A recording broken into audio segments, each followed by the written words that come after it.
Bien le bonjour YouTube pour cette rediffusion sur la chaîne CSL Catch de cette grosse review de AEW Dynasty qui s'est tenue dans la nuit du dimanche 6 avril 2025 au lundi 7 avril 2025. On était à Philadelphie. C'est Philadelphie ? Il y avait du monde, c'était bien. C'était au Liakuras Center. Et AEW Dynasty était assez attendu puisqu'on était quand même dans une très bonne série de pay-per-view, puisqu'on doit dire pay-per-view pour l'Elite Wrestling. Une excellente série de pay-per-view depuis déjà quelques temps. C'est vrai que les weekly sont ce qu'ils sont, avec leur haut et leur bas. Les programmes sont ce qu'ils sont, avec leur haut et leur bas. Mais la qualité de ring, en tout cas en pay-per-view, déçoit que très rarement. Et je dois bien le dire, en préambule de cet épisode, c'est même très certainement, le pay-per-view dans l'Elite Wrestling le plus faible de ce début d'année. Est-ce qu'on peut encore dire au mois d'avril qu'on est au début d'année ? Bon, ok. C'est peut-être le pay-per-view le plus faible et le plus décevant de ce début d'année 2025. Est-ce que tout a été décevant ? Absolument pas. Absolument pas. Est-ce que c'est réellement décevant ? Est-ce qu'il ne faut pas attendre l'épisode de Dynamite mercredi pour comprendre comment on s'est fait avoir dans cette affaire ? Première chose, en revanche, sur laquelle, évidemment, c'était un peu pénible, c'est le même disque qui tourne à chaque fois. 10 matchs, 4h25 de show, sans compter le kick-off. C'est long. C'est dur. C'est dur, et c'est d'autant plus dur quand t'es européen et que c'est en pleine nuit et que tu regardes à 2h du matin, bien évidemment. Mais que voulez-vous ? Oui, comme le dit Mordecai en revanche, mais ce qui est décevant est quand même un solide 7 sur 10. On a connu des événements beaucoup plus décevants. C'est juste que le niveau d'exigence, je pense, quand on regarde un pay-per-view de l'Elite Wrestling, on s'attend toujours à quelque chose de waouh sur la qualité in-ring. J'entends bien, sur la qualité in-ring. Quand c'est aux attentes, juste aux attentes, on a tendance peut-être à être un peu plus déçu, je ne sais pas. Que voulez-vous ? Chacun après interprète les choses comme il le souhaite. Bon, après sur un point de vue storytelling et narratif, notamment, la fin est particulièrement controversée. Je n'ai pas vu du tout le kick-off, et je m'en excuse. Je sais qu'il y avait un match dans le kick-off, un 3v3, avec Nick Wayne et ses potes contre, je crois, Dotmec et leurs potes, et j'ai pas vu le match, donc j'en sais rien. Et par contre, ça je l'ai vu sur les réseaux sociaux, il y a eu un Open Challenge de Max Caster, qui a, comme d'habitude, un petit peu fait sa routine du meilleur catcheur en vie, et il se fait poutrer à chaque fois. Et c'était apparemment le moment parfait pour l'Elite Wrestling de faire revenir l'ancien partenaire de Max Caster, à savoir Anthony Bowens, qui a eu une gigantesque pop et qui a squashé et battu Max Caster en 30 secondes. C'était assez différent, je crois, pour le kick-off, parce que de ce fait, c'était les deux seuls matchs au programme, alors que d'habitude, ils prennent le temps, Dynasty, de mettre des fois 3 ou 4 matchs avec toujours des petites recommandations. Bon, là, c'était un peu plus léger que d'habitude. Donc on va se concentrer sur la carte principale et un excellent choix d'opener pour le coup. Un match qui n'a que pour enjeu la Owen Hart's Cup. On est en quart de finale. Je rappelle que dans cette Owen Hart's Cup, il y a 8 participants. Que le vainqueur de ce tournoi à élimination directe affrontera le champion dans le main event de All In au Texas. Donc pour le show le plus important de l'année. Donc c'est un tournoi à enjeu. Et une affiche totalement fraîche sur le papier, puisqu'elle va opposer Will Ospreay, qui jouit d'un momentum incroyable et d'une qualité in-ring qu'on ne va plus présenter, contre le nouveau venu du côté de All Elite Wrestling, Kevin Knight, en provenance de New Japan. Il a été formé au dojo de Katsuyori Shibata. Il a fait un peu de TNA également au passage. Une solide équipe aux côtés de Monsieur Kushida. Et Kevin Knight ne s'est pas engagé avec New Japan, il a décidé de tenter l'expérience chez All Elite, et pourtant, je vais tout de suite faire une petite aparté, Kevin Knight a été annoncé au Best of Super Junior de New Japan, où il participera aux côtés de... En invité, il y a également Nick Wayne de All Elite Wrestling qui participera au Best of Super Junior, et Mao, ça je suis très content, Mao de DDT. Mao qui est aussi la moitié des champions par équipe de Banger Zone Wrestling et qu'on voit régulièrement en France, donc ça m'emplit de joie bien évidemment. Donc Kevin Knight contre Will Ospreay, ça se passera au mois de mai, le Best of Super Junior, donc il y a peut-être matière à pouvoir concourir dans ce tournoi, ou est-ce que le résultat était déjà couru d'avance, par rapport à l'histoire d'Ospreay, on se doutait qu'Ospreay allait gagner. Le tableau, je le présente, Will Ospreay, Kevin Knight, le vainqueur affrontera le vainqueur de Brody King contre Konosuke Takeshita, qui s'affronteront, il me semble, ce mercredi à Dynamite. D'ailleurs, j'aurai une petite annonce concernant le Dynamite de mercredi, j'en parlerai à la toute fin de la vidéo. Voilà. Le watch time, qu'est-ce que vous voulez. Brody King contre Kota Kaishita, ça c'est très joli sur le papier. Et on aura également lors de cet épisode lors de ce pay-per-view de Dynasty, un autre quart de finale qui opposera Mark Briscoe à Kyle Fletcher, deux catcheurs qui se connaissent très bien. Ça va être leur 4e match, je pense, en 1v1. Et probablement la semaine prochaine également, il y aura Hangman Page, enfin la semaine prochaine, cette semaine, Hangman Page contre la wildcard, donc c'est-à-dire l'invité mystère, l'invité surprise. Et on peut spéculer dans tous les sens qui sera cet homme. Est-ce que ce sera Darby Allin, Eddie Kingston? Est-ce que ce sera un nouveau venu? Nous le découvrirons mercredi, ça ne sera pas l'endroit, je pense, pour pronostiquer là-dessus. Peut-être, hein, vous l'avez dit à plusieurs reprises, Josh Alexander, ce qui pourrait être pas mal. Will Ospreay contre Kevin Knight, un match qui respecte sa place d'opener, et ça c'était plutôt cool. On n'a pas joué les prolongations, ça durera 14 minutes, et c'est un excellent format de match, j'ai trouvé, où bien sûr, on sait tous ce qu'est capable Will Ospreay dans un ring de catch. Il fallait mettre en valeur Kevin Knight. Kevin Knight, athlétiquement, il n'y a pas grand chose à redire. Le mec est explosif, le mec est vif, le mec fait des trucs très très cool.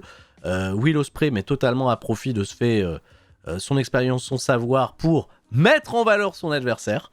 Et l'effet était plutôt cool. Mais il y a encore, à mon sens, un peu de défaut peut-être de personnalité pour Kevin Knight. Je pense qu'il va devoir chercher sa place, son style, pour espérer beaucoup plus à la télévision que juste être un excellent catcheur athlétique comme il y en a beaucoup.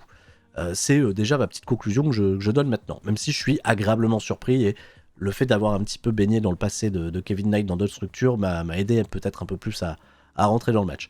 Will Ospreay par contre c'est un patron, hein. Quand Kevin Knight il fait des petites boulettes dans le match, qu'il a un petit peu, quand il a un mauvais timing sur un truc, c'est incroyable à quel point il a une aisance naturelle pour remettre tout dans le droit chemin. Il y avait une séquence qui avait été très très cool avec une espèce de powerbomb qui a été contré, où il y avait une esquive contrée, il avait très rapidement enchaîné avec son Styles Clash qui peut être un compte de 2 derrière. Tout ce genre de petits détails là, c'est à l'expérience que tu les as pour rattraper peut-être la petite boulette de l'autre ou l'erreur de timing. Là-dessus ils sont incroyables. Évidemment Kevin Knight on l'attendait pour sortir ce fameux spot du dropkick sur la tentative de Husk Cutter. J'aurais été déçu qu'il nous la sorte pas. En plus Ospreay il aime bien, hein. C'était le move, enfin l'un des spots qu'il préférait donner à Kazuchika Okada. Ça a donné un bon spot derrière à Kevin Knight, mais qui ne capitalisera pas après un frog splash, il me semble, de la 3e corde. Le Styles Clash, c'était encore une fois incroyable pour des comptes de 2. Même si les gens savent que c'est l'Hidden Blade, hein, principalement le finish de Will Ospreay, il y a toujours un bel engouement à chaque fois qu'on monte dans les tours. Il va remporter la victoire après avec l'Hidden Blade. Il n'y a pas grand-chose à dire. C'est le suspense, il est monté crescendo, mais on n'a pas été dans la surenchère des surenchères. Je suis content, c'était à la fois bien et sobre. Est-ce que ça sera mission accomplie pour Kevin Knight pour la suite? Bah écoutez, il y a une comparaison je pense qui est évidente. T'as 2 nouveaux venus chez All Elite Wrestling, t'as Kevin Knight, t'as Mike Bailey, ils ont pas la même expérience, ils ont pas non plus le même CV, le même pedigree. Mais pour Mike Bailey, j'en parlerai tout à l'heure, ça s'est excessivement bien passé, quoi. Kevin Knight, à voir. Je suis curieux quand même de lui pour la suite. On a enchaîné tout de suite avec ça. Je me suis dit, ok, comme ça va. On ne nous met pas tout de suite la tête sous l'eau. On va sur un programme un petit peu plus filler ensuite. Le Hurt Syndicate, qui défendent leur championnat par équipe contre Big Bill et Brian Keith. Ok. La storyline, elle tient en Big Bill. Bon, il a déjà été champion par équipe. Il pense qu'il peut aller se la donner avec Lord Business. Lord Business, ils sont sur cette position où ils campent des personnages de heel, mais les gens les tirent trop. Les gens aiment bien Big Bill aussi. Brian Keith, un peu moins, il a plus une lutte naturelle, mais les gens aiment bien Big Bill. Et Big Bill, en fait, ouais, il s'est dit, je suis plus grand que vous, là, Bobby Lashley et Shelton Benjamin, vous allez pas me faire tomber, quoi. Et ouais, il blesse des gens, hein. Par contre, The Weird People, l'entrée, encore une fois, pour Lord Business, il y a une symbiose avec ce thème d'entrée. C'est peut-être un des thèmes d'entrée les plus cool qu'il y a actuellement dans l'univers du catch, hein. C'était vraiment trop bien. Et le match est sans grande prétention, évidemment. Brian Keith, au début du match, bah lui, il va pas réussir à tenir face à Bobby Lashley et Shelton Benjamin. Et étonnamment, Big Bill, lui, il a un petit échange avec Bobby Lashley, un petit échange avec Shelton Benjamin. Il arrive à se jarter les deux du ring. Il pose très très fort. Ils ont vraiment, pendant ce match, fait un gros effort pour crédibiliser Big Bill.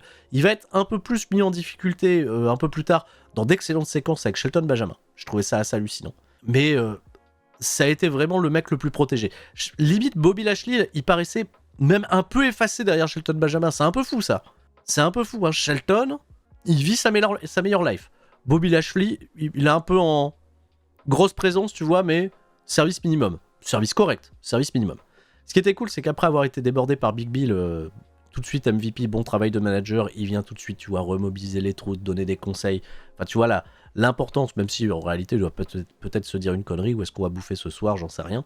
Mais pour te rentrer dans l'histoire, les petites interactions toujours avec MVP, je trouve qu'elles sont plutôt cool. Évidemment, Brian Keith, c'est le maillon faible dans l'équipe. Ah bah, vous vous en doutiez, hein. Bah voilà, c'est Brian Keith, dès lors qu'il a un relais, il perd la main, il se fait dominer. Donc, ils vont camper de se faire un peu la position des babyface, Brian Keith et Big Bill, parce que Big Bill, il a un hot tag comme un babyface, et il fait dégager tout le monde du ring, vraiment plutôt bon. Et comment on allait terminer ce truc-là? Bah déjà, ça va pas être trop long, hein, c'est un match qui dure que 10 minutes.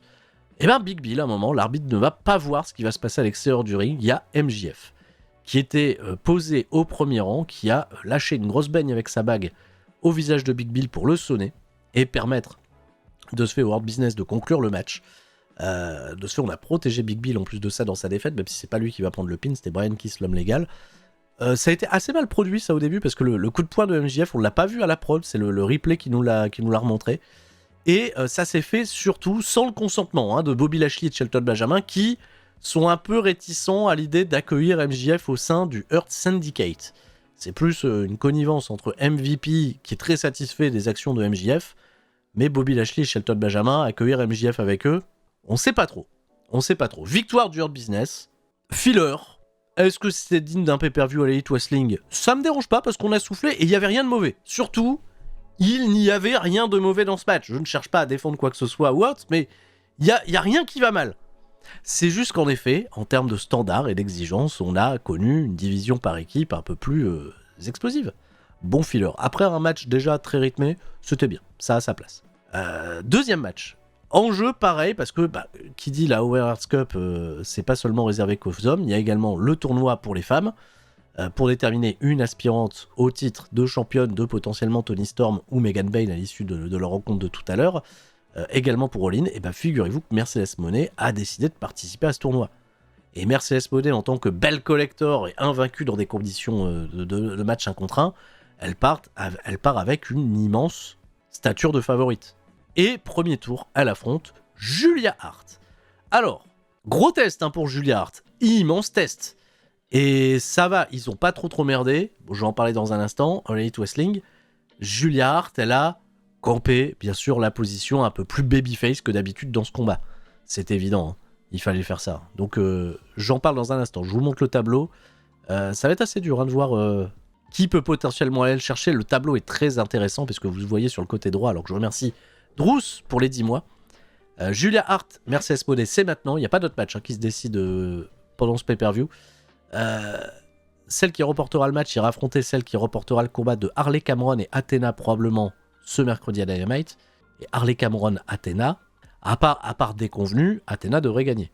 Donc attendez, Athena Mercedes Moné, déjà en demi-finale, déjà l'affiche peut-être une des affiches les plus protégées, vous la mettez en demi-finale, il y aura peut-être une couille. Alors, la finale, oui, ça sera Double or Nothing. Et pareil pour les hommes. Jamie Hayter de l'autre côté du tableau affronte Billy Stark, ça va être très bien sur le papier ça. Et Thunder Rosa contre Chris Statlander. Ils ont pas menti sur les noms qui sont impliqués. On a des anciennes championnes, des anciennes challengers. Il y a vraiment un beau petit fleuron des 8 meilleures catcheuses de la structure actuellement. Julia Hart, c'était plus le test pour elle. Alors pour venir sur le match, qui va être de ce fait surveillé et par Mercedes, et par Harley Cameron et par Athena. Bien évidemment, c'est bien parce qu'on n'a pas totalement enterré la potentielle victoire d'Harley Cameron. Ça a été un match qui a été en tout cas très dominé et très mené à la baguette par Mercedes Moné. Julia Hart, elle a des comebacks. Elle n'a pas un langage corporel qui me convainc toujours dans sa manière d'être suffisamment impactante pour faire des trucs. J'ai l'impression qu'elle se laisse un petit peu trop guider sans véritablement vivre ce qu'elle fait. Mais cette position de babyface underdog, ça lui va quand même un peu mieux que lorsqu'elle est heel et que j'arrive pas à croire qu'elle peut être dangereuse en fait. Là, c'était un petit peu plus... Il faut, je pense, essayer d'exploiter un petit peu plus ce côté babyface underdog pour la suite. C'est vrai qu'elle a connu un gros soutien populaire de la part du public. AEW à l'époque, ils lui ont fait confiance, ils lui ont mis tout de suite le championnat de CBS. Et est-ce que c'était trop tôt? Est-ce que c'est pas trop tôt? Est-ce qu'elle est totalement prête? Le match, est-ce qu'on peut dire que le match était pas ouf? Je m'attendais pas à mieux en fait. Est-ce qu'il est dans les standards des pay-per-view AEW? Ça, c'est un autre débat. Procra, merci mon cher Procra, merci pour ce 47e mois d'abonnement. Vous approchez les 4 ans. Vous datez, mon ami, vous datez. Alors, vu qu'on est à Philadelphie, c'est bien, il y a eu un petit clin d'œil. On a fait une petite tarentule dans les cordes, mais même ça, Julia, elle est petite pour faire une belle tarentule. Elle a galéré à aller chercher les pieds de Mercedes, mais tu vois, il y avait plein de trucs mignons, même quand elle fait l'octopus stretch, je fais « Oh, c'est mignon, elle essaye, elle fait des progrès et tout. » Le move de fin était trop bien. Le fait que son moonsault soit contraint avec les 2 pieds dans le visage, c'était très violent. Que Mercedes Moné enchaîne plusieurs backstabbers avant de partir pour sa prise de soumission, où Julia Hart, très résistante, n'abandonne pas. Elle va se faire piéger dans un cradle pin un peu technique. Elle gagne beaucoup de combats comme ça, Mercedes Moné. Je trouve que ça lui fit plutôt bien de gagner ses matchs avec des tombés un peu spéciaux, parce que de l'autre côté, on ne sait jamais si Mercedes Moné gagne le tournoi. Il y a une Toni Storm qui gagne aussi des matchs avec des small packages, donc il y a peut-être déjà un petit truc à raconter pour la suite. Ça semait quand même pas mal de petites graines. C'était honnête, c'était décent. Victoire de Mercedes Moné, bien évidemment. Pas de surprise. Mercedes Moné Athena, déjà la vache, curieux. Hein. Écoutez, est-ce qu'on peut parler de ventre mou? Je ne sais pas quand même. Là, c'est un combat 3 contre 3 avec d'un côté Ratty Lord, FTR et les Death Riders pour les championnats trio, les championnats six-men. Bon, l'idée de ce combat, c'est qu'après avoir feudé, après que Cop, Edge donc, ait feudé avec Jon Moxley, il feud toujours avec les Death Riders, mais cette fois-ci plus directement avec Jon Moxley, mais épaulé de ses meilleurs amis, FTR. Le truc, c'est que depuis quelques semaines, Scott Dawson, enfin anciennement Scott Dawson, Dark Sarwood, s'agace pour un rien. Pas toujours sur la même longueur d'onde avec Cop, avec tous ces trucs-là. Il y a souvent Willow Nightingale qui est dans les parages parce qu'elle veut le bien de tout le monde, elle est gentille avec tout le monde. C'est souvent là, Willow, ça me fait toujours marrer. Donc il y a eu un petit peu de dissension, on avait peur que ça pétait entre les deux, que ça pétait notamment même entre Dark Sarwood et Cash Wheeler. Mais des nouvelles rassurantes sur les derniers épisodes, tout le monde s'est fait des câlins. Hein, voilà. Dans la construction de ce programme, à la fin, tout le monde est ami, tout le monde va bien, donc c'est sur la même longueur d'onde que ces 3 hommes vont aborder le combat de championnat. Évidemment, à l'entrée de Cop, les gens chantent son thème. Ça devient un petit rituel là aussi. C'est toujours bien, les gens qui chantent des thèmes d'entrée, c'est plutôt cool, surtout quand c'est des thèmes d'entrée qu'on connaît depuis longtemps. Entrée méga stylax et badass, j'ai noté, pour les Death Riders, hein, Claudio Castagnoli, Pac et Wheeler Yuta. Et pour la petite information, Wheeler Yuta est originaire de Philadelphie. Et il s'est fait huer comme un malpropre. Oh le mec, la hit nucléaire sur Wheeler Yuta, je ne m'y attendais pas. C'était incroyable. Ça a fait tout le match. Ce match, il a été tellement surapprécié de ma part, juste pour la hit de Wheeler Yuta. Ça devenait un jeu. C'était trop bien. Il y a eu des spots intéressants, il y a eu des trucs un peu classiques qu'on peut retrouver dans ce genre de match où il faut rendre peut-être des fois les choses un peu trop épiques. On tient tout ça en 15 minutes. Oui, le spot est un peu amusant, le spot de toutes les soumissions. Claudio Castagnoli était vraiment un très très solide général du ring, là pour le coup. Pac, c'était un peu une journée tranquille pour Pac, il fallait juste être là sur les bons timings et tout, et à chaque fois qu'il prend un move qui sale, il est fantastique.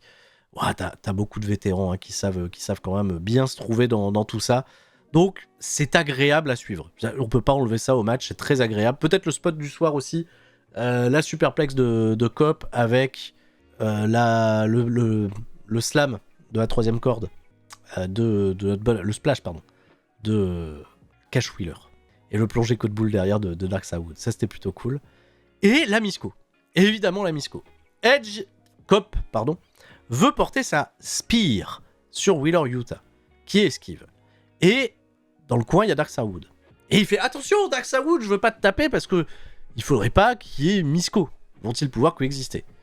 Donc, ils ont un petit temps, ils se regardent. Et Wheeler Yuta, il pousse Cop sur Dark Sarwood, qui, pas de bol, c'est lui l'homme légal. Il se prend derrière le Busai Koni, Dark Sarwood, et il perd le match. Alors, c'était très surprenant. Et de ce fait, ça m'a encore plus empli de joie que Wheeler Yuta, il aille chercher la gagne dans le match. Finish qui peut paraître un peu facile. Finish, élaborer juste ce qu'il faut. Tu vois, pas trop dans la surenchère. Il y a eu des bonnes séquences finales, avec du suspense et tout. Mais pas trop dans la surenchère. Et peut-être, en effet, si Rated FTR perdait le match, la bonne personne a fait le pid, la bonne personne a gagné. Bien plus que Castagnoli et Pac. Wheeler Yuta, c'était lui l'homme de la soirée. Clairement. Il fallait bien évidemment amener à l'angle derrière, qu'on retiendra peut-être bien plus que le match en lui-même. Entre Coop et Dark Sarwood, on sait pas trop, ça vient quand même se relever, ça fait un petit câlin, tout le monde pose ensemble. Pas du tout! Après avoir levé les bras au ciel, Dark Sarwood pète un câble, dans un timing que j'ai trouvé impeccable, pour porter un gros pile driver à la vitesse de la lumière sur Coop. Cash Wheeler, il est dépité parce que Dark Sarwood, il est parti chercher une chaise, il veut faire un concerto à son ancien ami Coop, visiblement. Mais qu'est-ce qui s'est passé entre les deux pour qu'ils se détestent du jour au lendemain? Alors qu'ils buvaient le café, ils sont voisins. Je comprends pas. Quand Seth Rollins, il a attaqué Edge chez lui, enfin non, quand il est rentré par effraction chez Edge, il a appelé sa femme, il a dit vite, appelle Dark Sarwood et Cash Wheeler, en espérant que tout va bien. Les enfants sont-ils à l'abri? Dax, il a pété un câble, et Cash Wheeler, il rentre pas dans le délire, il fait non, vas-y, tu déconnes, il repousse son pote. Putain, c'est Adam, quoi. C'est Adam Ryland, pas Adam Ryland, Adam Copeland. Adam Ryland, c'est le créateur de EWR, rien à voir, pourquoi je l'embête, lui. Donc il relève Coop pour qu'ils mettent le Shattered Machine derrière. Oh les filous, ils étaient de match. Oh les filous, en réalité, ils sont sur la même longueur d'onde et ils ont buté Coop. Ils l'ont bien buté, hein, parce qu'ils lui ont fait concerto, Spike Pile Driver sur la chaise, hop, hôpital. Hop. Coop, il va se faire write-off pendant quelques mois, le part-timer, comme il a l'habitude de le faire et qu'il avait déjà l'habitude de le faire à la WWE. Voilà, on va l'oublier. Jusqu'à All In, c'est le plus grand événement de l'année. Donc là, il va rater Double or Nothing, tout ça. Il va faire le retour, on va faire le retour de Coop. Voilà. Et il devra se trouver un partenaire, un ami de confiance pour aller affronter Dark Sarwood et Cash Wheeler. Voilà. Alors ça tombe bien parce que Nick Wayne, il prend un petit peu son envol vis-à-vis de Christian Cage. Alors, est-ce que c'est pas le moment? Par contre, s'ils le font, prenez votre retraite derrière. Hein. C'est ça, la boucle, elle est bouclée. Hein. Bien. Bon bah voilà. C'est bien, c'est bon. Il travaille avec ses copains, Coop. L'angle était bien exécuté. L'angle était magnifiquement exécuté. J'ai rien à reprocher là-dessus. Bravo. L'angle était bien exécuté. Ah, le match, peut-être l'un des matchs que j'attendais le plus sur cette carte. Toni Storm défend le championnat AEW Women contre Megan Bayne.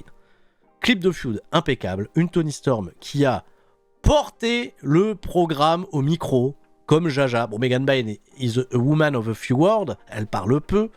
Elle est juste grande, imposante, impressionnante et puissante.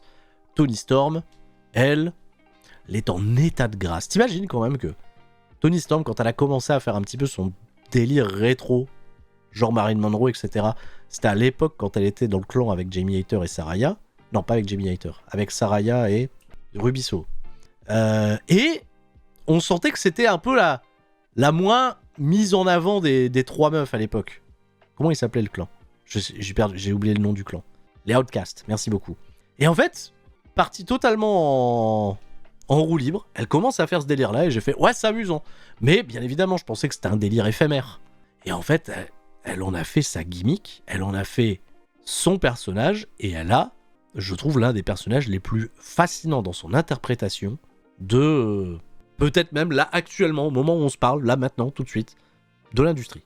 Je suis fasciné par son interprétation et en plus de ça, figurez-vous que derrière, la meuf, c'est pas juste un gimmick. Ça catche bien. Ça catche bien, ça véhicule des émotions, c'est incroyable. RJ City doit y être pour beaucoup également, j'en sais rien, mais c'est tellement bien. C'est tellement drôle. Et de ce fait, c'est tellement simple quand t'es l'adversaire de Toni Storm, ou alors est-ce que c'est simple, est-ce que ça t'expose pas quelque part? Parce que Megan Bayne, bon, pour ceux qui la découvrent là principalement chez All Elite Wrestling, c'est une nana qui a rayonné un peu bizarrement, qui a rayonné il y a de ça, je crois, 2 ans, parce qu'elle avait rejoint Stardom de manière un peu choquante. Elle était venue taper les meilleurs, et comme chez Stardom, tout le monde fait 1m55, elle arrive avec son 1m80, elle paraissait gigantesque. Elle a eu tout de suite des belles opportunités. Elle a, dans ses derniers combats, elle a un excellent match contre Julia, notamment, puis vraiment très solide. En fait, quand elle est arrivée chez Stardom, ça lui a fait du bien. Ils l'ont utilisée comme elle l'était, une big man puissante qui parle pas, qui s'exprime pas, mais très protégée dans son statut, etc. Et cette expérience, cette expédition Stardom a vraiment aidé la fille à se développer. Genre, si Camille avait fait la même chose, parce que fatalement, je pense que les deux vont être comparés down the road, peut-être que Camille ne serait pas la même catcheuse aujourd'hui. Donc Megan Bayne, glow up. Maintenant, Megan Bayne, avant Stardom, elle avait déjà fait une pige dans un AEW Dark. et un peu de circuit indépendant. Et elle s'était pété la beuge, elle avait été éloignée pendant longtemps. C'est pour ça, quand elle a repopé à Stardom, tout de suite, ça fait « Waouh, c'est qui celle-là? Qu'est-ce qui se passe ?» Ok. Et en fait, les Dirt Sheets, les Media Catch, quelques semaines après son arrivée chez Stardom, ont fait une révélation un peu étonnante sur Megan Bayne et, sans qu'on le sache, sous contrat chez All Elite Wrestling. Ah ouais? Ah bon? Eh ben, c'est vrai? Bon. D'accord. Et démenti de partout. Tu vois, c'est pas pire, pas mieux. Quand elle a fini sa piche chez Stardom, bah moi je me disais, bah elle retourne chez All Elite Wrestling, elle est sous contrat avec eux, ils vont la faire débuter. Est-ce qu'ils attendent le bon moment pour la faire débuter? Parce que c'était peut-être pas toujours le bon moment. Tu sentais que si elle arrivait, elle avait Star Power et qu'ils allaient très vite la élever assez haute dans la carte. Elle fait un peu de Game Changer Wrestling et moi je me dis, tiens, si elle fait de la Game Changer, si elle fréquente Joey Janela, bon, elle doit peut-être pas être trop à EW Band. Peut-être ça prépare WWE tranquillou, tu vois. Et en fait, non, elle débarque chez All Elite Wrestling, elle signe chez All Elite Wrestling, et très vite, en fait, ils lui font battre Chris Statlander, ils la hissent très fort.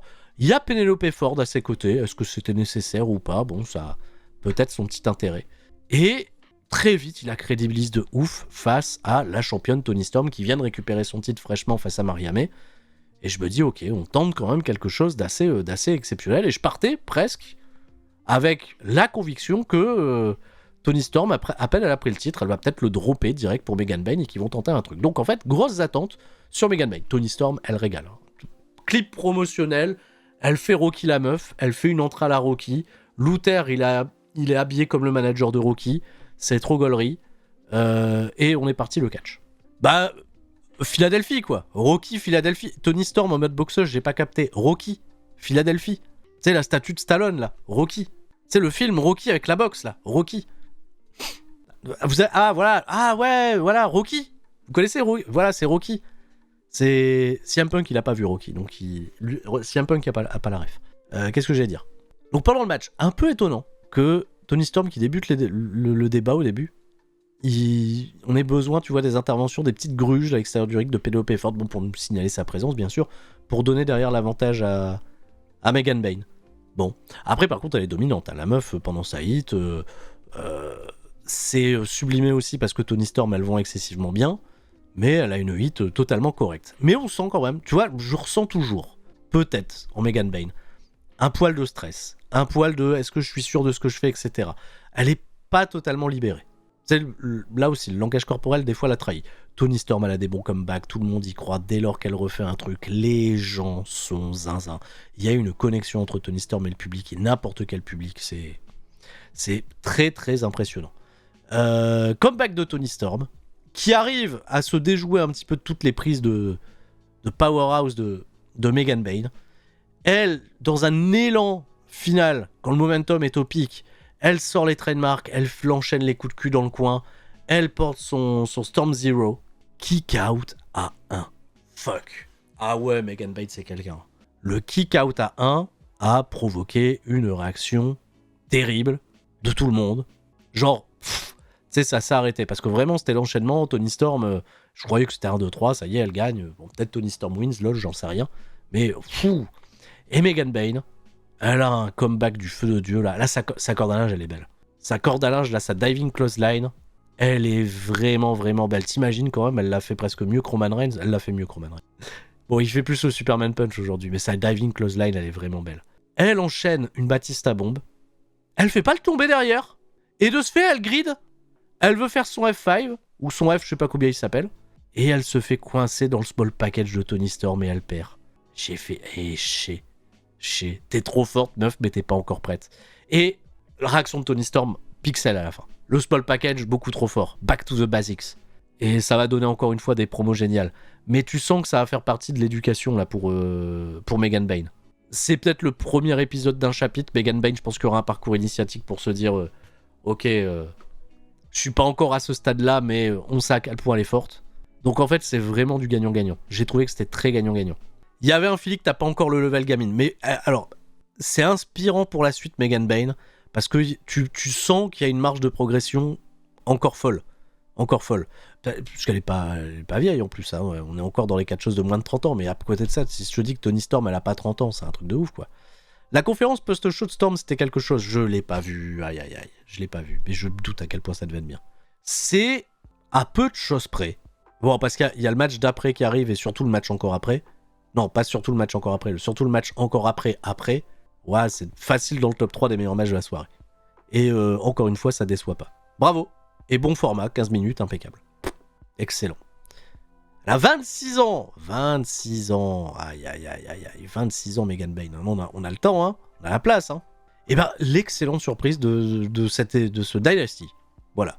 On se doutait que ça allait être bien. Si t'as vu les 3 premiers matchs entre les deux, on se doutait que ça allait être bien. On est donc de ce fait en quart de finale de l'Owen Hart Cup. Kyle Fletcher contre Mark Briscoe. Je suis ravi de revoir Kyle Fletcher en pay-per-view, que ça se poursuive, que c'est pas parce qu'il a perdu contre Will Ospreay que le momentum s'effondre. En plus de ça, il a battu Brody King il y a pas longtemps.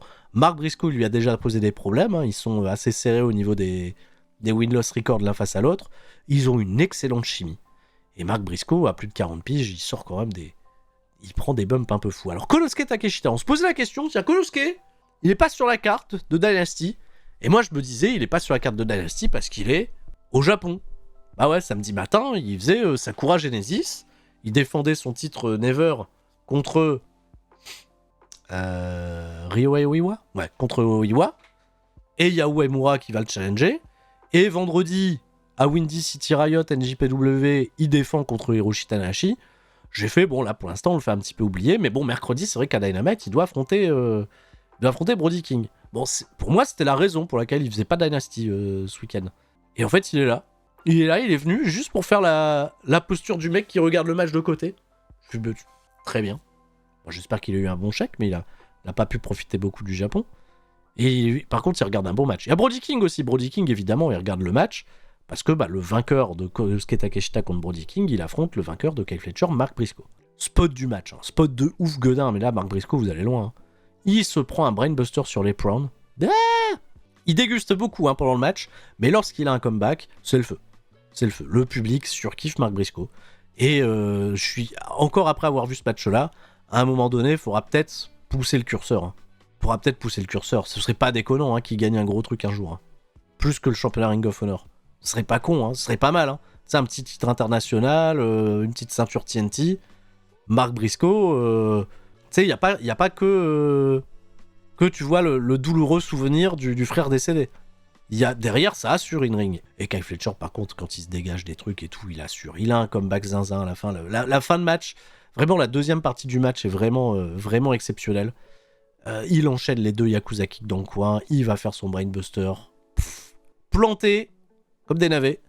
1, 2, 3. Kyle Fletcher remporte le match et se qualifie au prochain tour. Victoire logique sur le papier. Bravo Mark Briscoe, bravo pour les travaux. Faudra peut-être lui donner des vacances maintenant. C'est bien. C'est bien. Ouais, non, Mark Briscoe, mais c'est incroyable. Mark Briscoe, je le trouve meilleur chez All Elite Wrestling.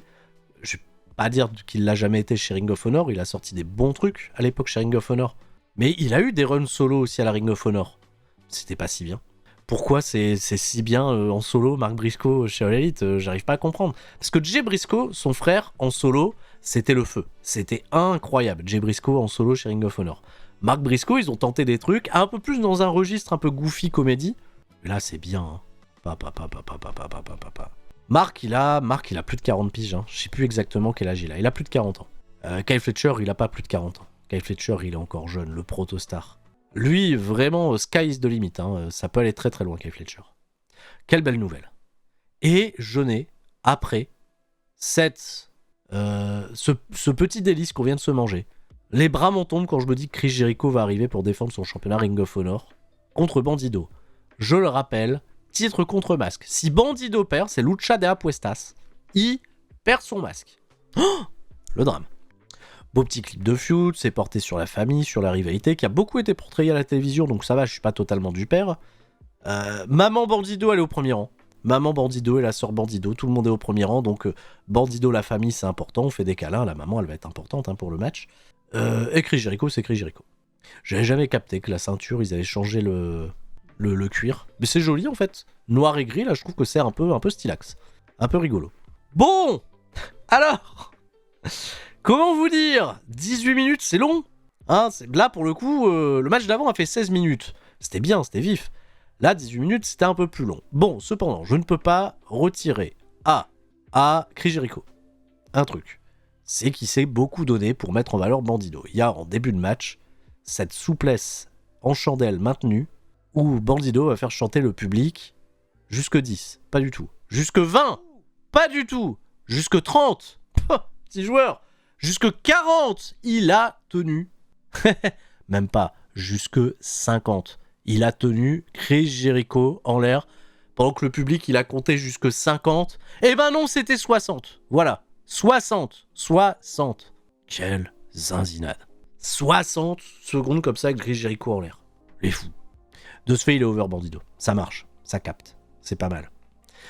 Je trouve, cependant, un peu moins bien qu'il fut un temps. Bandido. Est-ce que c'est Jericho face à lui ou pas ? Mais il est pas au top de sa forme. Tu vois, il y a le spot. Alors, je sais que c'est un peu comédie. Jericho, peut-être, il insiste pour le refaire à chaque fois. Bandido, il le faisait beaucoup dans le circuit indépendant.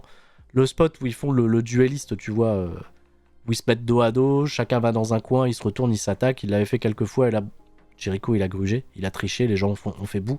Il y a beaucoup de petits trucs comme ça avec Jericho qui sont très cheap hits. Un peu dans son registre, hein, évidemment, il va chercher la caméra du caméraman, il filme les gens. Il fait ses petits trucs, il est agaçant, volontairement. Bon. Et il y a quelques trucs un peu sloppy. Dont notamment, je sais pas s'il devait le porter son finish à ce moment-là, mais ça se passe mal, il reste un peu coincé dans les cordes. Après, il est ambitieux à chaque fois, hein, ce finish de Bandido. Son espèce de... C'est là quoi, la 21 German Suplex, je sais plus exactement. Jericho, il y a des moments où il assure totalement dans le ring, il y a des moments où c'est moins bien. C'est un peu en dents de scie, mais c'est... En fait, Jericho est encore très très bon, surtout pour son âge. Je peux pas lui enlever. Mais est-ce que, tu vois, un format 18 minutes pour un championnat qui paraît un peu tertiaire, est-ce que c'est le bon plan ? La 21 Plex. Merci beaucoup. Moi, Jericho, il m'énerve quand il sourit, qu'il dit « Hi guys !» C'est peut-être le truc que je préfère chez lui. Pour vous dire. Tu vois, je suis quand même tolérant. Bandido derrière, après cette foirée sur son finish, il se fait piéger dans les Walls of Jericho. Mais ça va, ça se dégage. Ça va chercher les cordes. Ouf, le drama. Brian Kiss, intervention. Ah ouais, Brian Kiss. Pas Big Bill. Big Bill, babyface. Brian Kiss, on s'en fout. Et le frère de Bandido, Gravity, qui sera à l'affiche du prochain show Bangers on Wrestling à Las Vegas. Je le rappelle. Prenez vos places si vous êtes à Las Vegas. Gravity, il vient attaquer Brian Kiss. Gravity, on l'avait pas revu depuis que Jericho lui avait pris son masque et tout. On n'avait pas véritablement vu son visage, bien sûr que non, mais c'était un pic un peu du gros drama dans l'histoire. Donc Gravity a fait son retour. La pop était là, un peu, pas pire, bof. Et Jericho, pendant ce temps-là, parce que l'arbitre, il a l'attention détournée par la bagarre à l'extérieur du ring, il met 1000 ans à aller chercher sa batte de baseball, qui est cachée derrière l'escalier, et il met un grand coup de batte dans l'achetron à Bandido. Ok. Il va, après ça, mettre 10 ans pour bien aller camoufler sa batte.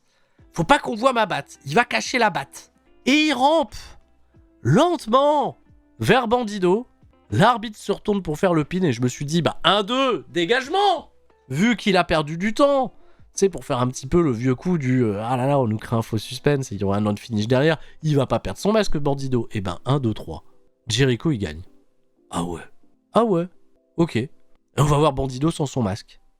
Tu sais, je me prépare, je me dis. Tu sais, je réfléchis, j'intellectualise peut-être un petit peu, je me dis Bandido, il se dit peut-être le masque, tu vois, c'était important, la tradition, tout ça, surtout que tout était très tourné là-dessus, et pour la hit de Jericho, ça peut paraître un peu fou.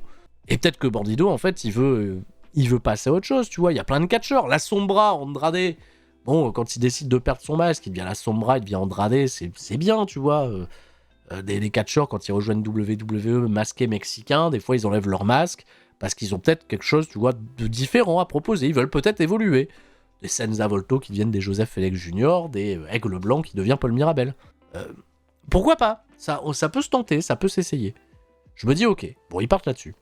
Et là, la caméra, elle vient choper Aubrey Edwards, qui était venu un petit peu séparer Gravity, tout ça. Aubrey Edwards, elle parle avec la rhum à Bandido et sa sœur. Ouais, mon fils Bandido, Jericho c'est un méchant, il a pris la batte, il a attaqué avec la batte. Comment ça madame ? Vous pouvez le redire ? Vous pouvez le redire devant un juge ? Ouais, il a pris la batte et tout. Et carrément, hein. Ils font sortir la mère et tout, ça vient faire un constat. Tu sais, tu vois pas la daronne là comme ça qui a les bras croisés comme s'il y avait un constat ? J'étais là, c'est vous qui m'êtes rentré dedans, on fait un constat. Et de ce fait, constat. Et Aubrey Edwards, elle fait sais, elle va sur les lieux du crime, elle découvre la batte, et ça vient parlementer avec Brice Resburg, l'arbitre du match qui a officié une décision, normalement, qui n'est pas réversible, puisqu'elle a été... La cloche a sonné. Michel, que se passe-t-il? Info, statistique, pourquoi? Et puis il faut demander à des témoins, tu vois, parce que tu vois, dans tous les autres matchs de catch où il y a une gruge et que tous les gens du public ils font mais non, il a triché, il a utilisé le bâton. Aubrey Edwards, elle les calcule pas. Faut être la rhum de Bandido. À la rhum de Bandido, si elle dit lui il a triché, Aubrey Edwards, elle croit.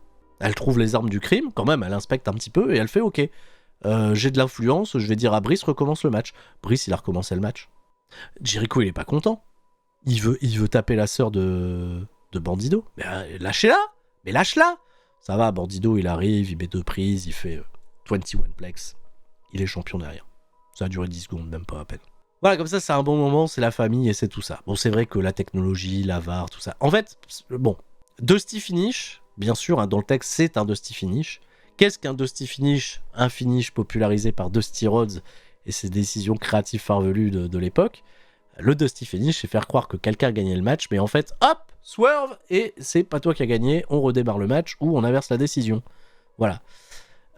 En vrai, j'aime bien les Dusty Finish quand ils sont bien amenés. Quand ils sont amenés comme ça, j'aime pas du tout. Pourquoi? Parce que le nombre de fois où il y a des gruges dans le match qui ternissent, tu vois, un résultat, et que ça sert derrière à te frustrer, à établir des heals, etc. Et le fait que dans le catch, on n'ait pas recours à la VAR. Bonjour Michel. On parle pas de vous, Michel, rentrez chez vous, justement, si vous êtes un personnage sur cette chaîne. Non, vous existez vraiment, j'en sais rien. C'est parce que c'est ridicule. C'est ridicule. Le principe même de la VAR dans le catch est d'une débilité profonde. C'est débile. Pourquoi on l'utilise pour un match? Ça, c'est déjà fait en plus. Pourquoi on l'utiliserait pas pour un match? Enfin, on l'utilise pour un match, mais pas pour tous les matchs. Pourquoi il y a un tel laxisme? Pourquoi, là, Aubrey Edwards, elle... Tu vois, c'est le nombre de catcheurs aussi qui perdent des matchs, il y a une disqualification, il y a une gruge, etc. Et ils l'ont pas vu parce qu'ils regardent jamais les replays des images. Bon, je sais, c'est du catch, on se pose pas la question parce que c'est du catch, mais... Et ça a pas créé une réaction folle, en plus. Parce que je crois qu'il y a une partie du public, quand ils ont appris le match, il recommence, c'était un peu bout, quoi. Mais non, vous voulez le voir, vous voulez voir Bandido perdre son masque, là, qu'est-ce qui se passe? Bon, c'est compliqué. C'est compliqué. Je suis 100% d'accord, mais le feel good moment, j'ai bien aimé. Bon, le feel good moment était cool, mais faites-le en premier lieu. Vous n'êtes pas obligé de faire ce procédé-là. J'allais dire Borbido. Borbido, il peut gagner le match et battre Jericho parce qu'il est meilleur. Il aurait pu se faire déchirer un morceau de son masque pour le rendre badass, à avoir un gros comeback. Après que Jericho, il ait traité sa sœur et sa mère. Et il aurait gagné le match. On aurait été ravis que de faire un Dusty Finish. Surtout qu'en plus... C'est le main event dont on va reparler. Tu sais, il y a des rêve bumps, il y a des gruges, il y a des trucs pas bien. Et l'arbitre, il voit pas. Et c'est frustrant. Et là, pourquoi Aubrey Edwards et la mère de Bandido, ils disent rien? Pourquoi la mère de Bandido, elle a rien dit pour Swerve Strickland? Elle aime pas Swerve Strickland? La mère de Bandido?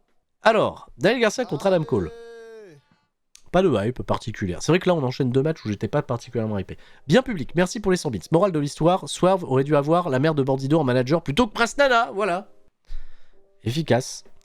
Pas de temps limite, pas de outside interférence, parce que chaque fois que ces deux-là s'affrontent, il y a toujours une couille. Et Adam Cole, de ce fait, il est frustré parce qu'il peut pas prendre le championnat TNT à Daniel Garcia. Alors c'est Babyface contre Babyface, mais dans le match, je vous rassure, ça va prendre plutôt la tendance de Daniel Garcia heel. Et on va se poser 2 secondes. Je pense, voilà, c'est pas une take.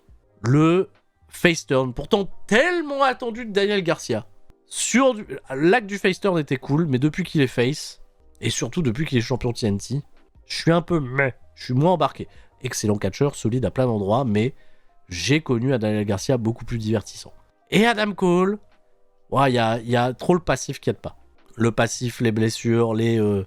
chose un peu loupée récemment, il est en train de se reconstruire. Il est venu, il s'est fait une belle tenue un petit peu à la Witcher là pour arriver. Il est dans une meilleure shape, Adam Cole. Adam Cole, je pense qu'il est motivé à reprendre un peu le truc en main là. Mais c'est pas un match à l'Adam Cole, tu vois. C'est pas Adam Cole, Johnny Gargano. Hein. Il catch plus du tout dans le même registre. Et merci à Gauthier Saint-Tropez, merci pour les 15 mois, merci pour le soutien. Je peux pas dire aucun charisme pour Daniel Garcia parce que il a réussi à faire vibrer les foules juste avec un pas de danse ou juste avec certains petits trucs, juste avec certains faits de jeu. Il a vraiment eu des superbes réactions organiques, Daniel Garcia. C'est juste que comment on entretient ce feu sur du long terme. sais, c'est comme tous les catcheurs, hein, les catcheurs qui sont build, des babyface, là, pour courir et aller chercher le titre, mais dès qu'ils l'ont, bon, c'est moins bien. Adam Cole, il préfère finir The Witcher 3 que de lutter pour la ceinture. Oh, il a fini, là, il était en Witcher 3, en plus, il était beau. Hein. Alors, petit storytelling de ce match, qui va durer 15 minutes. Ok tiers, mais qui passe pas à un bon endroit, et je vous cache pas, même j'avais oublié ce match sur la carte. Adam Cole, il se pète la beuge, il se pète la cheville. Et il va vendre sa cheville, comme à l'époque où il s'est pété la cheville dans le programme avec MJF, Samoa Joe, tout ça. Aïe aïe aïe, la cheville et tout. Donc ça permet à Daniel Garcia de mener une hit et de travailler cette cheville d'Adam Cole qui va lutter, combattre pour essayer de revenir. Sauf que le public, il est pas hyper investi en Adam Cole, donc ça devient un peu fade. C'est beau, c'est propre techniquement, mais il n'y a pas la petite étincelle en plus qui fait lever le cul des sièges. Fait de jeu amusant, sur cette fin de combat, avec un Daniel Garcia qui s'agace un peu de pas réussir à battre Cole, il réussit à lui sortir ses trademarks. Il lui fait le Panama Sunrise, il enchaîne avec le Shining Wizard, le last shot là à la nuque, pour un compte de 2 bien sûr. Derrière, Adam Cole, il arrive à reprendre la main sur le match, lui il va réussir ses combos et il va remporter la ceinture à 2-3. Donc on a un nouveau champion, Adam Cole. Bon, c'était compliqué de faire un gros storytelling sur le match. En fait, c'est pas un mauvais match de catch, mais peut-être le pay-per-view il est long. Peut-être on n'est pas investi émotionnellement. Peut-être il y a un truc qui va pas. Peut-être c'est plus les attentes en 2025. Peut-être un côté un peu Osef. C'est dommage parce que vous vous rendez compte qu'on dit Osef alors qu'on a quand même putain d'Adam Cole et Daniel Garcia qui sont vraiment loin d'être des peintres dans le ring. Qu'est-ce qui merde? Qu'est-ce qui va pas? Trop de programmes chez Elite Wrestling? J'en sais rien. Donc il y a forcément des programmes qu'on met un peu plus de côté, je sais pas. Ce mec dit pas hit, donc je l'aime. Ah d'accord, il dit pas hit. Le championnat TNT, alors je dis pas que la ceinture sert à rien parce que le championnat TNT il a quand même un bel établissement sur. C'est la première ceinture secondaire en plus de ça chez Elite Wrestling, mais il a perdu de sa superbe, je trouve, notamment depuis le run de Jungle Boy. Le run heel de Jungle Boy, après que le titre ait été rendu vacant, peut-être Adam Cole il réussira à le rendre un peu plus pertinent, mais c'est vrai que là le championnat international et le championnat international et le championnat continental. Bon, continental, c'est compliqué parce que Okada, bon, il perd jamais, il a une bonne compète, mais on sent jamais que c'est le bon mec pour le battre. International, il y a eu quand même des rudes batailles autour. Ouais, pas trop restore the feeling. Bon, par contre, à la fin, Adam Cole, il veut quand même marquer son respect à Daniel Garcia. Daniel Garcia, il offre la poignée de main, mais une poignée de main un peu nonchalante et il se barre. Voilà. Le run de Jungle Boy, meilleur que celui de Garcia dans mon livre. Je suis pas loin de penser la même chose. Et pourtant, c'est peut-être l'un des moins bons runs qui soit, donc peut-être que Garcia et Jungle Boy ont tous les deux ex aequo le moins bon run de champion TNT. Je sais pas. End scene, fin du match. Je ne sais pas où ça conduira ces jours. Est-ce que Daniel Garcia, il semblait sans vouloir, tu vois, il semblait pas être bien, donc est-ce que c'est le début d'un nouveau parcours initiatique? Est-ce qu'il va se remettre en question? Je pense. Ça, par contre, on l'attendait. Ça, je te cache pas que quand c'est arrivé dans l'assiette, et qu'il commençait à être très tard dans la nuit, j'ai fait « Ah !» ouf de soulagement. Et je me dis, tu vois, si le pay-per-view vient à durer 4 heures, on est au début de la 3e heure, ça va, ils vont finir peut-être en moins de 4 heures, les fous, ça durera 4h20, parce qu'on est parti pour les 2 derniers matchs, 2 longs matchs de catch qui ne se ressemblaient absolument pas. Kenny Omega défend le championnat international contre Ricochet, et Speedball Bailey. Ils ont enlevé Mike, c'est Speedball Bailey. Bon, il dit Speedball Mike Bailey, mais Speedball Bailey. Speedball, qui est arrivé aussi il n'y a pas si longtemps que ça, qui a une très très bonne construction en weekly, qui impressionne tout le monde, il a des bonnes réactions, il est déjà si over et on va en parler parce que oui. Allez, c'est parti, le chapitre et l'amour. Bon, ce combat va durer quand même en tout et pour tout 31 minutes. Voilà, je l'ai dit avec l'écho, pour comme ça vous marque.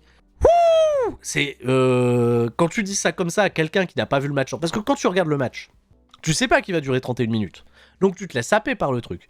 J'ai une pensée, tu vois, à ceux qui vont peut-être lancer un lecteur vidéo avec ce match, qui vont se dire, attends, je suis parti pour une demi-heure, est-ce que je suis motivé pour partir pendant une demi-heure? Bah ce serait con de pas être parti motivé pour cette demi-heure parce que c'était très bien, c'était excellent, c'est incroyable. Peut-être l'homme qui a le moins brillé dans ce match c'est Kenny Omega, c'est pour vous dire. Il était protégé Kenny Omega, hein. Il lui est... le gros du taf c'est Speedball et c'est Ricochet. Kenny Omega, il arrive toujours au bon moment, tout ça. Il y a du storytelling, bien sûr. Il y a des callbacks à ce qui s'est passé ces dernières semaines. Et il y a un public qui surkiffe le catch de Mike Bailey, qui est gigantesquement frais, tu vois, dans l'univers de AEW, qui pourtant repousse les limites de l'athlétisme très très loin, mais son taekwondo, là, voilà, je suis très... Trop bien. La balle rapide, quel roi. Et la balle rapide, ils font tout pour le mettre en avant. Hein. Par contre, l'écriture le sert beaucoup, hein, mais merci pour lui. Merci énormément. Puis en plus, le public en demande, donc tant mieux. Sur le premier tiers du match, il y a ce truc, c'est tellement gaulerie. Parce que évidemment, qui campe le personnage de Hill, c'est Ricochet. Ricochet, il joue les opportunistes. Ricochet, il fait ses petits coups en loose day. Ricochet, il va là, il fait la The Rock. Il met le casque de commentateur, il commande ce qu'il est en train de faire. Voilà, vous êtes venu pourquoi? Vous avez acheté ce pay-per-view pourquoi? Pour me voir battre Kenny Omega, Speedball, etc. Il part dans ses petits discours. Et la prod royale, Ricochet, qui le voit pas arriver. Le coup de pied qui arrivait de je ne sais pas où. J'aimerais bien voir un plan large de ce coup de pied de Speedball. Parce que Ricochet, il est juste parfait dans son acting, dans son selling. Et le fait que le coup de pied de Speedball shoot à la fois Ricochet et le casque qu'il a sur la tête, parce que le casque, il vole presque dans le public. Hein. C'était exceptionnel. Ce moment est trop cool, ça fera des mèmes. C'était trop bien. Oh, incroyable. Et Speedball, en plus, il va récupérer le casque, il veut s'excuser, il dit un truc, mais le casque de ce fait, il est pété. Donc on n'a pas pu entendre ce qu'il disait. J'aimerais également dire à quel point c'était rafraîchissant de voir un three-way comme ça, où on peut s'attendre à des trucs un peu chorégraphiés, bien évidemment, mais de voir des choses aussi innovantes. Il y avait des combinaisons de moves à 3 que j'avais l'impression de ne jamais avoir vues avant. Alors, je les ai peut-être vus, et je les ai peut-être oubliés, parce qu'on en voit beaucoup. Quand on regarde beaucoup de catch, on se dit « Oh putain, mais c'est la première fois que je vois ça !» Bah pas du tout, ils l'ont fait là, ils l'ont fait là, ils l'ont fait là. Ah pardon. Et moi-même, j'ai eu l'impression qu'il y avait plein de combinaisons à 3, totalement inédites. Un putain de feeling de jamais vu. De tellement frais sur le papier. Alors que c'est quand même putain de Kenny Omega, de Ricochet et de Speedball, qui à l'époque... Tu vois, se croisait déjà du côté de Pro Wrestling Guerrilla si tu regardais déjà le catch il y a 10 ans et que tu t'intéressais à l'indie. Donc en fait, ils ont rien de frais, ces mecs, sur le papier. Ils ont tous des grosses carrières. Et pourtant, c'était si bien. Le Poison Rana en avalanche là, de Speedball sur Ricochet. Je me suis dit, peut-être Ricochet, il retombe sur les pieds, il retombe pas sur les pieds. Mais c'est smooth. Dans l'exécution, c'est hyper smooth. Alors Speedball, pendant tout le match, il vend une blessure au pied. Il se pète le pied, il se fait plusieurs fois attaquer le pied. De ce fait, c'est incroyablement cool parce que quand il rate les moonsaults et qu'il retombe sur les deux genoux, les shooting stars et il retombe sur les deux genoux, il survend trop bien le truc, tout le monde a mal, tout le monde a peur et ça carry énormément les choses. Autre fait totalement incroyable, et ça, Dieu merci, ils l'ont refait, ils ont refait le spot du double pin sur Kenny Omega. Omega, ça va, il est pas mort. Mais c'était un excellent callback à ce qu'ils ont fait en weekly. Trop bien. Avec Ricochet, pareil, qui filoute les pieds dans les cordes et tout. Trop bien. Bon, c'était trop bien. C'est excellent. Speedball, à un moment, sa jambe, elle lui fait trop mal. Il est en galère, Ricochet se fout de sa gueule. Et Speedball, il a une espèce de second souffle et il fait la position de la grue. Et Ricochet, tu sais, il prend quelques secondes en se foutant de sa gueule en lui disant « Mais attends, ta jambe, elle est pétée, t'es là, tu fais le mariole, qu'est-ce qui t'arrive? Ce genre de truc, ça marche que dans les films. Ça a marché. » C'était trop bien. C'était trop bien, le pump kick. Tout le monde sait que ça va être un pump kick à la fin. Et le fait que Ricochet dit « Ça marchera pas » et que ça marche, ça, je pense, déclencher une petite hilarité dans le public, mais hyper satisfaisante. C'est vrai que c'était un peu le match de la grosse satisfaction parce que tout ce qui était entrepris, tout a fonctionné. Le crane kick était trop bien. Bravo. Speedball, il enchaîne des trademarks derrière et il fait son shooting star double knee, le perfect weapon. Je sais plus exactement. Là arrive les deux genoux dans le dos de Ricochet. Kenny Omega. La prod, elle le filme pas, tu vois, tout de suite. Il arrive, il casse le tombé avec un V-trigger. Il loupe tellement pas Mike Bailey. Il l'allume, le frère. La tête, elle vole. Et là, il continue, tu vois, au niveau des séquences. Là, c'est le gros feu, tu vois, de Kenny Omega. Et la séquence finale, ma parole. Ils sont encore une fois en train de préparer une avalanche, je sais pas quoi, dans le coin. Et Kenny Omega, en fait, il arrive à embarquer sur les épaules Ricochet. Il lui fait, en partant comme ça vers l'arrière, il arrive à lui mettre le Wine Wing Angel. Et c'est trop smart parce que Mike Bailey peut pas aller casser le tombé puisqu'il est coincé cochon pendu dans le coin. Trop bien. Trop bien. Le One Wing Angel de fin, il est fou. C'est la confiance de Ricochet pour partir comme ça. Impeccable. Quel beau match. Voilà, c'était... Ils se ratent pas sur leur three-way All Elite Wrestling. C'est un truc de fou. Il y avait Ricochet, Ricochet, Takeshita et Will Ospreay. C'était le gros three-way vraiment trop bon de ces derniers temps. Là, maintenant, il y a celui-là. Et tout va bien, quoi. Et tout est beau, hein. Match de la soirée, mais sans hésiter. Des pieds, de la tête à l'ouette, hein, tu peux tout mettre. Hein. C'était excellent. Ricochet meilleur en three-way qu'en 1v1. Ricochet, il est bien aussi pour ce genre de truc-là, parce que c'est du spot. Mais en plus de ça, Ricochet, putain, à la différence de plein d'autres mecs là aujourd'hui, parce que tu vois, j'ai parlé de Kevin Knight tout à l'heure. Je disais, athlétiquement, il est trop fort. Il lui manque, tu vois, cette personnalité. Et j'ai l'impression que Ricochet, lui, toute sa carrière, ça a été ça. Ah, il est bon, il est athlétique, il fait des trucs trop ouf. Ce qui lui manque, c'est la personnalité, le truc en plus, le truc qui... Et être arrogant. Allez, bah, il l'avait été dans le circuit indépendant, WWE l'a pas exploité comme ça, donc on avait peut-être oublié. Mais allez, trop bien, excellent. Omega, toujours champion international. Que se passe-t-il après? Il y a un aftermatch, figurez-vous. Musique de Kazuchika Okada. Oh, et vous êtes en train de teaser l'affiche Shaolin. Vous êtes en train de teaser le 5e match entre les deux, le numéro 5 de la série le plus attendu depuis 2018. Est-ce qu'il est pas trop tard? Est-ce qu'il est pas trop tard, vraiment? Non mais, et sans déconner, est-ce qu'il est pas trop tard? Ils l'ont pas annoncé le match. On sait tous qu'il aura lieu à All-In. Et pourtant, ça remplit pas encore à fond la caisse à All-In. Ça remplit bien, mais ça remplit pas encore... Ça peut remplir beaucoup plus. Je pense sincèrement que si il m'était permis, en 2020, avant la pandémie peut-être, de penser qu'une compagnie de catch organiserait assez vite du Omega Okada, j'aurais pris ma place instantanément. J'aurais pas voulu rater ça. J'aurais adoré qu'ils le fassent en Europe. Bon, ils vont le faire aux États-Unis. J'ai l'impression que ça arrive un peu tard. C'est dommage. Ça arrive peut-être un peu tard. Les auras des deux mecs sont-elles toujours les mêmes? Est-ce que... Bon, ça sera un classique, hein, ça sera super. Bien évidemment que ça sera super. Mais tu vois, les enjeux, c'est les 2 titres secondaires de la compagnie. C'est pas pour la couronne mondiale. Okada aux États-Unis, c'est plus exactement Okada du Japon. Okada, il est pas au sommet de la chaîne alimentaire. Je vais pas dire que c'est mid Okada US. Parce que je vois dans le chat, Okada US, c'est mid. Et merci à Didi Taker au passage pour les 6 mois. C'est pas lui qui nous a dit ça. Je pense pas que ça soit mid. Je pense que c'est en dessous des attentes. Mais c'est très correct. Il fait des bons matchs. Mais c'est un registre différent et c'est peut-être pas ce qu'on veut voir quand il y a Okada. Curieux. Omega Okada. Bon oui, on y pense très fort, évidemment. Il y a les émotions, il y a les larmes. C'est vraiment, je pense, je le dis sans trembler, hein, c'est ma série de matchs préférés ever. Kazuchika Okada, Kenny Omega. Maintenant, ça va. Je pense que, tu vois, ça fait 6 ans, 7 ans. Ça va, c'est 7 ans depuis le dernier match. 7 ans. Je m'imagine, je me souviens encore sur la chaîne pendant les 3 CFM où on était comme des dingues. On se disait, mais qu'est-ce qu'ils nous ont fait? C'est le match du siècle, c'est incroyable.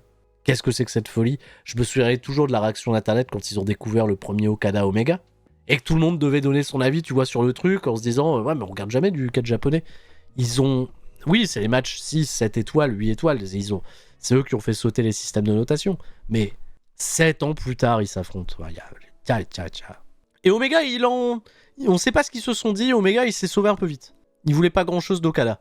Et Okada est resté un petit peu pantois sur le ring et... C'est tout, on passe à la suite. Étonnant. Et allez, le main event. Bon, il s'est pas passé grand-chose. Jon Moxley contre Swerve Strickland. On est parti pour... J'ai un peu d'enthousiasme quand j'ai dit 31 minutes tout à l'heure. Bah là, on est parti pour 31 minutes de match, putain. Alors, ça partait bien en plus. Bon, je vais en parler, ça partait bien. J'aime bien comment ce programme-là, la différence des autres programmes de Jon Moxley, comment il s'est un peu organisé. Sur le côté de Jon Moxley qui défie Swerve Strickland, tu veux devenir champion, est-ce que t'es prêt à tout pour devenir champion? Est-ce que t'es capable de... Parce que moi, je suis prêt à tout, moi. J'ai plus rien à perdre, tu vois. Les symboles et tout, voilà. Swerve, est-ce que t'es prêt à tout? Et Swerve, il se convainc justement qu'il est prêt à tout. Et il y a toujours cette histoire de mallette. Hein. Ils ont mis du scotch autour de la mallette maintenant. Voilà. Donc la ceinture, ça fait depuis plus de 6 mois qu'on n'a plus vu sa couleur. Parce qu'elle est dans cette mallette. Moxley, il a dit les symboles, ce qui est devenu All Elite Wrestling, etc. Mais il fait quoi pour combattre ce qui est devenu All Elite? En fait, Moxley, pour l'instant, sa raison d'agir comme ça, c'est qu'il n'aime pas ce qui est devenu All Elite Wrestling.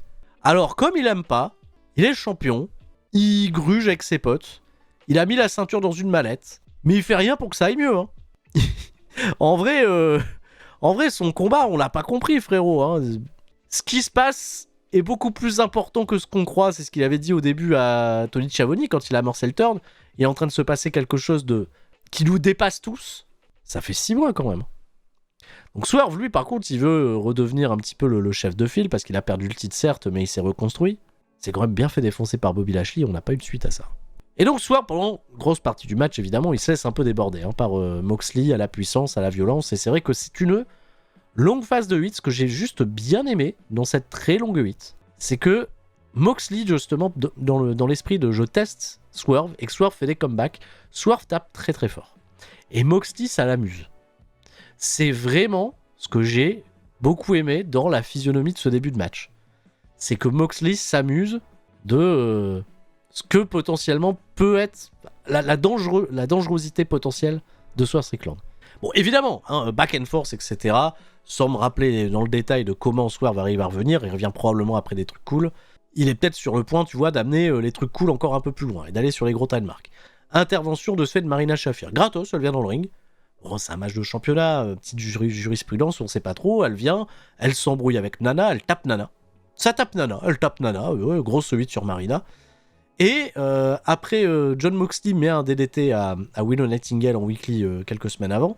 Bah là, cette semaine, tentative de cutter de Jon Moxley sur Swerve. Et dans un timing que j'ai trouvé pixel, j'ai trouvé le timing vraiment bon, Swerve, il arrive à traîner Marina Shafir pour que ça soit elle qui prenne le cutter. Si je t'explique le truc, tu vas te dire, fatalement en termes de timing, il n'y a pas de raison que ça soit bien fait. Et ben ils ont réussi à bien le faire. Ils ont réussi à très très bien le faire. Et ça paraissait cohérent que Moxley, il se plante au lieu de faire le cutter sur Swerve. Swerve, il arrive à subtiliser. Trop bien fait. C'était bien. Après, Shafir, je comprends pas pourquoi elle était montée dans le ring pour faire le spot. Bah, pour prendre le cutter, très certainement. Voilà. Après, j'aime bien la présence de Marina Shafir en porte-flingue avec la fameuse mallette. Ça l'habille bien, Marina Shafir. C'est une bonne utilisation pour elle. Elle a un gros flow. Voilà. Elle a un chouette flow. Là, Moxley s'énerve après ça. Il va aller chercher une échelle sous le ring. Il veut faire une superplex sur Swerve à travers la table des commentateurs. Ça se retourne contre lui. Et Swerve, il fait un beau double full stomp à travers la table des commentateurs hispaniques. Beau move. Cool. Ils ont ramené une chaise dans le ring. Swerve, il a esquivé de ce fait, c'est l'arbitre qui l'a pris dans la gueule. Ref bum. Bon. S'il se passe des trucs pas nets, n'oubliez pas, vous pouvez aller demander à la maman de Bandido. Il y a une jurisprudence arbitrale, quelque chose, on peut... C'est... La maman de Bandido, c'est Michel Bandido. Bandidé ? C'est Michel Bandidé. Hangman Page. Il arrive. Tu sais, ils font un double down, il y a des moves et tout, c'est cool. Il y a un vertebreaker. Il porte un très beau vertebreaker. Gringo Killer, comme vous voulez. Swerve, sur Mox. Il y a un double down. Et Hangman Page, il arrive. Ah, qu'est-ce qu'il fout là ? Hangman, on sait pas trop. Est-ce qu'il vient attaquer Swerve ? Au début, il regarde Swerve. Et après, il commence à regarder Moxley, parce que Swerve, il a quand même eu un peu de compassion pour la folie de Hangman Page au dernier épisode, c'était plutôt bien. Et en fait, vu qu'il hésite trop, bah, il se fait attaquer par les Death Riders. Pac, toujours en slibar, Pac. Kasta, Wheeler Yuta, grosse 8 bien évidemment. Hangman Page, il se fait casser la gueule. Et les Hops. C'est comme ça qu'il faut les appeler, les Hops. Les Hops, ils sont venus. Les Hops, ils sont viendus. Les Hops, c'est... c'est Hook, Katsuyori Shibata et Samoa Joe. Ils sont venus faire du backup. Ah, très bien. Ils viennent rétablir un sentiment de justice. Les Hops. Ils viennent sauver Hangman Page de ce fait aussi. Bravo les Hops. Très bien. Bon. De ce fait, il y a une bagarre qui généralise avec plein de gens. Il n'y a toujours pas d'arbitre. Mais Swerve va reprendre l'avantage. Bravo Swerve. De ce fait, Hangman Page... Et ben on sait pas. On saura peut-être jamais. Double foot stomp. On est prêt à capitaliser. Il n'y a plus qu'à faire un finish à avoir un arbitre. Les gens sont malades. Les gens, ils se disent, c'est bon. Swerve, il va le gagner, le match. Plus rien ne peut arriver en faveur de Jon Moxley. Tous les problèmes sont gérés. Marina, c'est géré. Tout le monde est géré. Tout le monde est géré. Il faut juste à l'arbitre. Les lumières s'éteignent. Hein ? Même les commentateurs, ils disent, ah, désolé, c'est des choses qui peuvent arriver. On a une coupure de courant. Que se passe-t-il ? Les lumières s'éteignent. Et quand les lumières se rallument, Nick Jackson et Matt Jackson, qu'on n'avait pas vu depuis 6 mois, ils sont là, ils tiennent Swerve. Matt, il a un petit regard un peu malicieux envers la caméra. On comprend ce qu'ils font, évidemment. Ils vont faire leur BTE Trigger. Ben, ils font le BTE Trigger. Et Mox, derrière, il gagne le match. À le droit. Parce que l'arbitre, évidemment, est revenu à ce moment-là. Et pourquoi ? Quid de... Hein ? Alors, attention, parce que... Oui, je suis dégoûté comme vous. Qu'est-ce que c'est que ce finish ? Pourquoi ? Bon, dans l'écriture, vu que tout ce qui se passe chez All Elite Wrestling, ça nous dépasse un petit peu tout, c'est que les fameux EVP, les frères Jackson qui sont pas là depuis 6 mois, ils ont décidé de revenir bosser.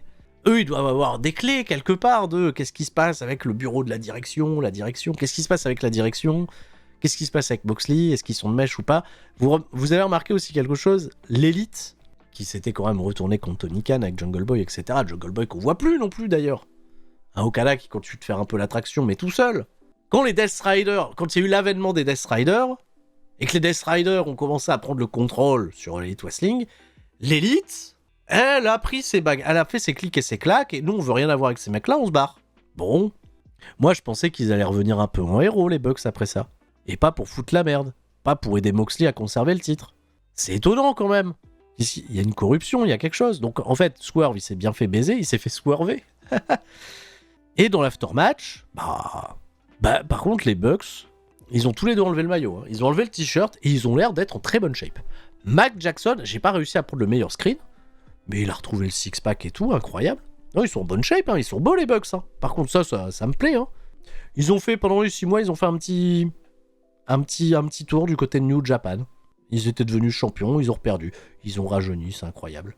Et Swerve, il est piste. Bien sûr, il s'est fait baiser.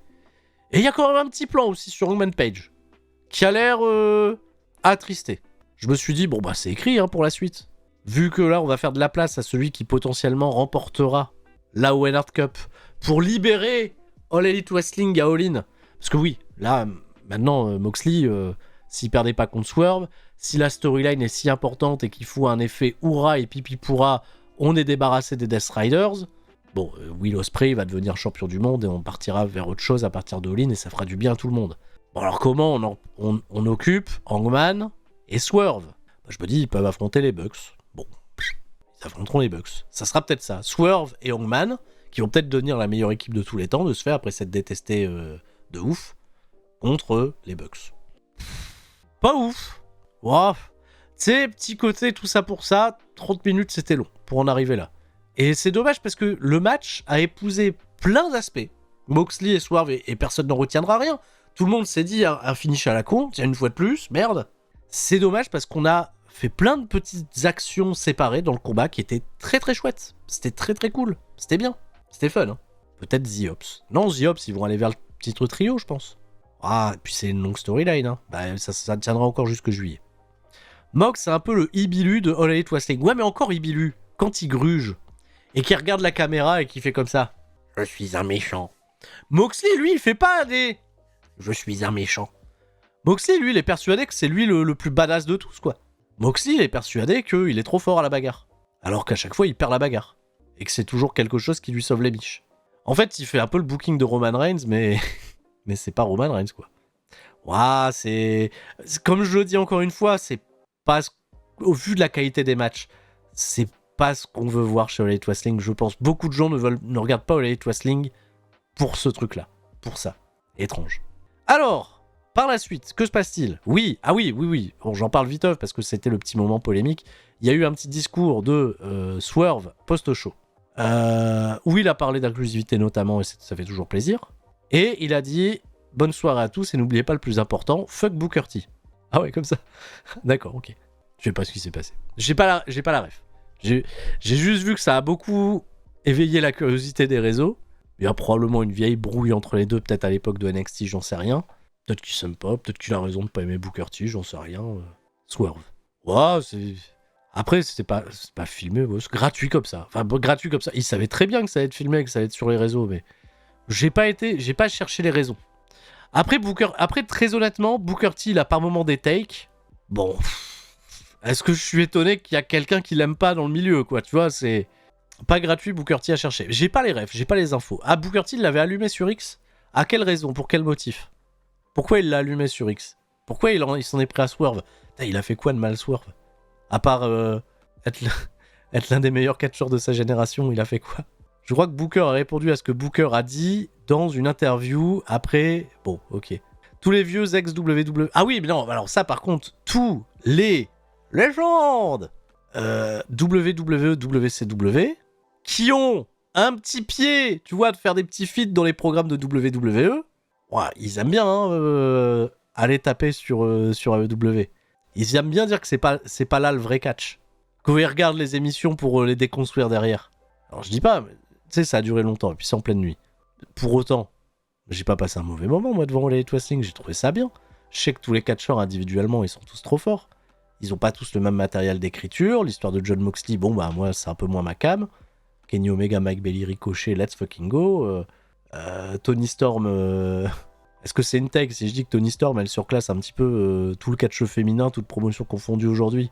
Bon, c'est à débattre, bien sûr, parce qu'il y a d'excellentes catcheuses un peu partout, même au Japon. Il y a Yoskai aussi qui existe quelque part. Mais c'est trop bien, tu vois. Enfin, moi, j'aime bien. Ça m'éclate. Je suis toujours content de regarder le produit. Mais ouais, non, tu vois, ouais, des fois, ils sont un peu pénibles. Des fois, j'avoue, là, les anciens, là, ils sont un peu dans le mode pénible. Oui, c'est vrai que Mayu Iwatani existe. J'oublie Mayu Iwatani. J'oublie totalement. Ah, c'est Cole de la Take Storm. Je suis pas bon, moi, sur les takes. Je suis pas bon. Puis, je sais pas, après. Il faut être de mauvaise foi et tout. Vraiment, tu sais, Bouliré, quand il fait des takes, et qu'après, il n'arrive pas à être de mauvaise foi, tu sais, il est chiant. Il est un peu chiant. Mais après, c'est le divertissement. Voilà, il sait exactement ce qu'il fait. T'imagines quand même que... Enfin, t'es pas obligé... Je pense que t'es pas obligé d'être volontairement tranché sur ce genre d'avis-là, sur un point de vue artistique. T'es pas obligé d'être méga tranché, tu peux être nuancé, et tu sais, ça peut marcher quand même. Hein. Moi, je vais terminer là-dessus, mais il n'y a pas que la controverse qui crée du cash, Eric Bischoff.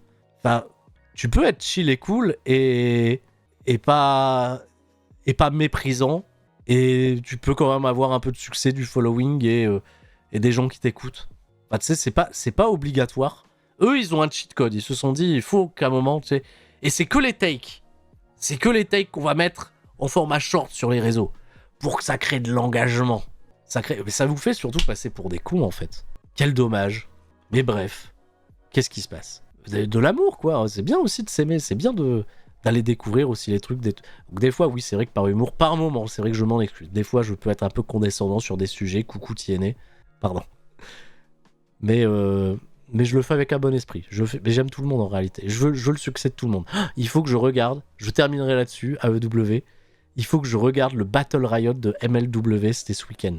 Ils ont fait un Royal Rumble à 40. C'est à la fois MLW, le Battle Riot, je pense que c'est le seul événement annuel que je regarde. Faudrait peut-être même pour un bien comme c'est sur YouTube et que c'est gratuit, faudrait qu'on le regarde ensemble. Je vais regarder, peut-être on peut se le mater après. Allez, peut-être on peut se le mater ensemble, je l'ai même pas regardé. Mais c'est tout pour moi, et j'avais promis un petit reveal, une petite information, puisque ça arrive cette semaine, j'aurai l'occasion, en l'absence de Norbert, qui est parti prendre quelques petites vacances en Italie. Et il a bien raison. Franchement, Norbert, je suis content qu'il prenne des vacances. Qu'il bouge un peu là. Ça me fait du bien. Je suis ravi pour lui. Exceptionnellement, l'épisode qui suivra ça d'AEW Dynamite sera commenté par Bibi et Alain Mistrangelo. La semaine prochaine. Ça sera diffusé sur Warner TV Next la semaine prochaine. Donc, vous pourrez me retrouver aux commentaires de AEW Dynamite sur Warner TV Next la semaine prochaine. Voilà. J'espère juste pour Norbert, par amour pour lui, qu'Eddie Kingston ne fait pas son retour ce jour-là. Puisque s'il fait son retour, je me sentirai très mal à l'aise. Donc voilà. Donc je commenterai le show avec le docteur. C'est la 3e fois que je commente Dynamite. C'est bien. Une fois de temps en temps, tu vois, une fois tous les 3 ans, là, c'est bien. C'est super. Ça me va. C'est un bon rythme. C'est tout pour moi. À la semaine prochaine, de ce fait, à la télévision. Et on se retrouve pour le Raw Recap également, sur YouTube, très bientôt. Je sais pas si peut-être qu'on le fera sur Twitch, le Raw Recap. Je vais voir au niveau des timings comment on va le faire. Donc vive le catch. Merci à tous et restez forts. Ciao, bye bye. YouTube.